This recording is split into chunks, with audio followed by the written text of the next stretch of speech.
गुन्हेगारी जगताचा जो घेतो वेध तोच खरा गुन्हे शोध। चारित्र्याच्या संशयातून पत्नीचा खून, आरोपी सोलापुरात जेरबंद, सांगली स्थानिक गुन्हे शाखेची कारवाई। नमस्कार, मी अमोल शाने, आपला गुन्हे शोध न्यूज नेटवर्क या आपल्या आवडत्या यूट्यूब चॅनलवर पुन्हा एकदा हार्दिक स्वागत। सांगली जिल्ह्यातील संजयनगर पोलीस ठाण्याच्या हद्दीत पत्नीच्या खुनाचा गुन्हा करून पसार झालेला आरोपी सांगली स्थानिक गुन्हे अन्वेषण शाखा केवळ 24 तासात सोलापूर जिल्ह्यातून अटक केले। या कारवाईने पोलीस दलाच्या कार्यक्षमतेचे पुन्हा एकदा प्रत्यंतर आले आहे। गुन्हा दिनांक 25 जून रोजी रात्री 10 वाजेच्या सुमारास घडला। पिंटू तुकाराम पाटील, वय वर्ष 36, राहणार शाहूनगर, विजयनगर, सांगली, मूळ फुलशेती, तालुका मंगळवेढा, जिल्हा सोलापूर।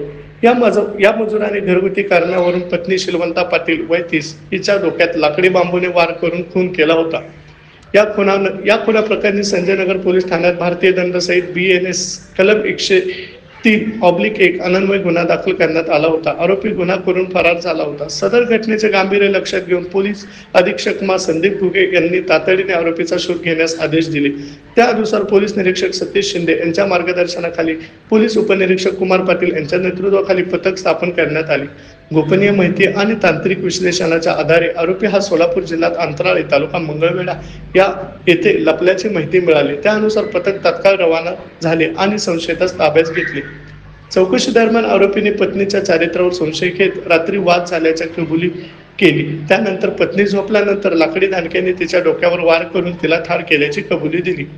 सदर आरोपीस पुढील तपासासाठी संजयनगर पोलीस ठाण्याकडे वर्ग करण्यात आला असून तपास पोलीस निरीक्षक यांच्या देखरेखीखाली सुरू आहे।